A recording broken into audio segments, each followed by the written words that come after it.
Hey everyone, this is Nate, and in this video I'm going to be making a set of drinking glasses. They'll be frosted or etched using Armor etching cream and the photo emulsion sheets. You can see there I have my transparencies I've made. I'm using two because there's a lot of detail, and so I'm using two to really block out the light, make sure I retain all that detail. And you can see next I'm pulling out a sheet of emulsion paper.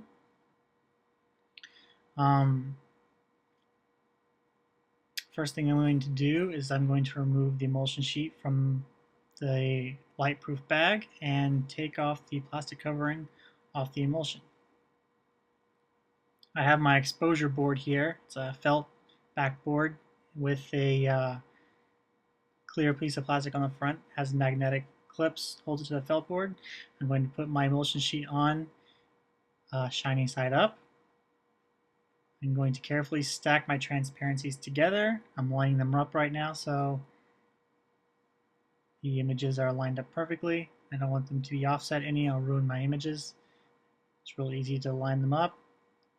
Just place it on top. I have it reversed. All the names I have underneath there are reversed because it's going to be shiny side down when I actually taped into my glass to do the etching. And you can see here, that's my sheet with the transparencies laid on top. You have two options for exposing your emulsion sheet. You can use fluorescent lighting. It takes about 10-15 minutes.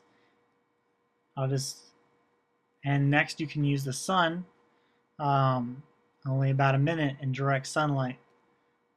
And you want to do that between 11 and 2 in the afternoon, and make sure there's not a cloudy day. You have to have good direct sunlight in order to expose your emulsion sheet.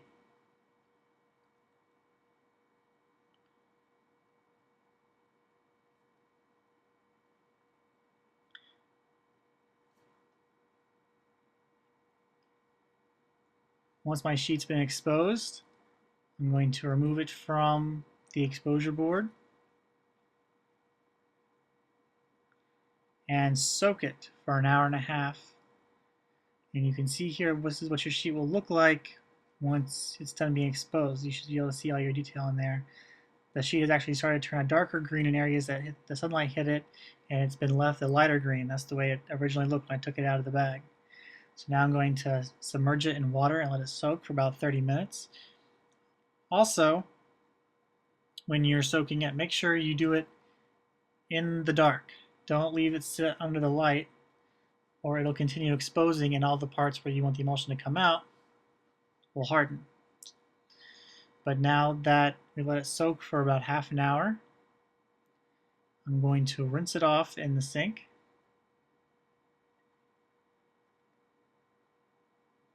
If you've exposed it about right, the water should be enough to rinse it off.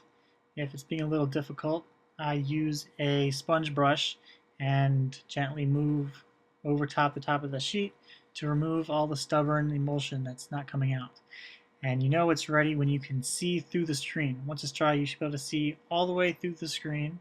So you can see it's pretty clear there. There's no emulsion left in the areas of detail. And after it dries, I cut my stencils up because I'll need them cut individually for taping to the glass. The emulsion sheets are really easy to cut up with a knife or with a pair of scissors.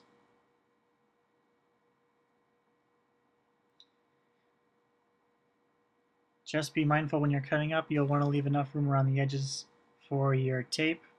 You'll be taping directly to the glass.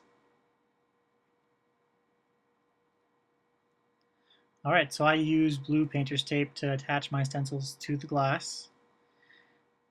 It's because painter's tape holds it on there, but it's not so sticky that it's going to damage my stencil once I take it off. And again, these aren't really stencils, they're little screen printing screens. So you don't have the limitations of stencils. You're going to have a whole lot of detail. You can have islands because it's a mesh screen with the emulsion on it. So a lot better than stencils.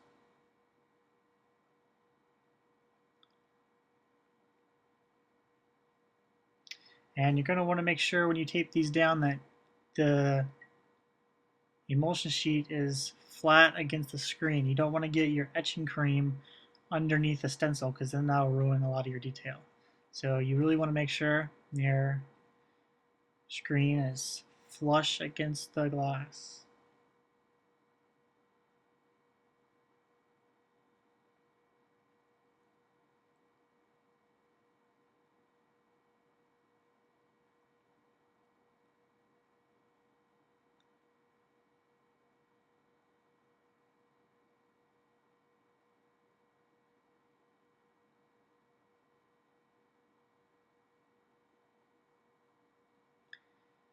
Here's a close-up of my Armor etching cream. Make sure you read the instructions. When you get it, it's about $5 at Michael's, or you can get it online for even cheaper. It says to work with it in a ventilated area. You don't want to be breathing in a lot of those fumes, but for the most part, it's pretty safe.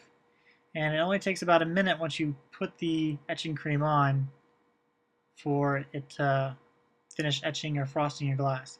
So I use a paintbrush to apply a liberal amount of the etching cream over top the design. I want to make sure I fill in all the areas, make sure the etching cream comes in contact with the glass all over. I'll be careful not pushing the etching cream underneath the stencil and ruining the detail.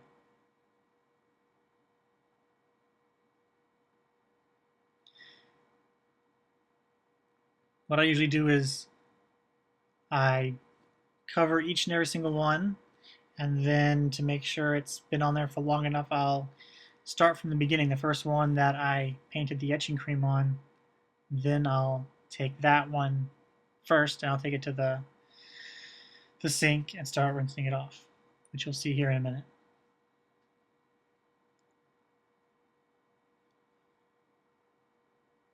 All right, so once it's sat on there for a minute or however long the directions say, I remove my stencil. I remove all the extra cream, etching cream from my glass. And then I rinse out all of the cream out of my stencil.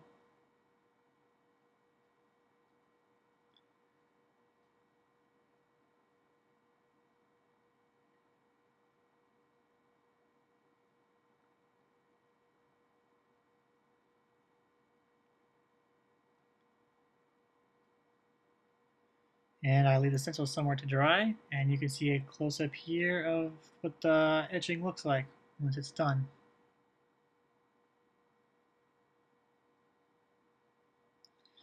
It doesn't take very long at all. Once you have your stencils made, you can use them over and over and over again.